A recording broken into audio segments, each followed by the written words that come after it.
আপনার যেই কাজটিতে অন্য কেউ উপকৃত হয় সেই কাজটি অনবরত ধারাবাহিকভাবে করতে থাকবেন। ক্লাসে সহপাঠীকে উপকার করবেন, আপনার প্রতিবেশীকে উপকার করবেন, কর্মস্থলে আপনার সহকর্মীকে উপকার করবেন।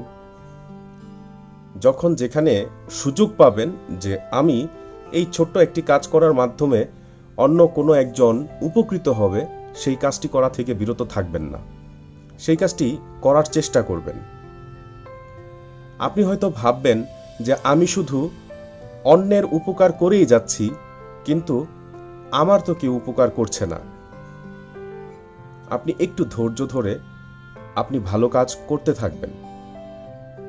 আপনার কল্পনার বাহিরে আল্লাহ তাআলা, মহান সৃষ্টিকর্তা, হয়তো এমন কোনো পরিকল্পনা করে রেখেছেন, যখন আপনি হয়তো কোনো একটা বিপদে পড়বেন, কঠিন পরীক্ষার সম্মুখীন হবেন, দেখবেন আল্লাহর তরফ থেকে কেউ না কেউ আপনাকে উপকার করার জন্য এগিয়ে আসবে।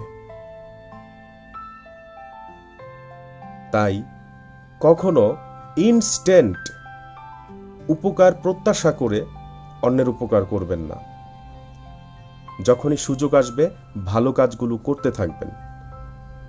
ভালো কাজ যেটা ভালো, সেটা আরো অন্য কেউ মন্দ বললেও কিন্তু ভালো। আপনি তো জানেন যে এটা ভালো, ভালো কাজটা এড়িয়ে যাবেন না। ভালো থাকুন, সুস্থ থাকুন। আল্লাহ হাফেজ।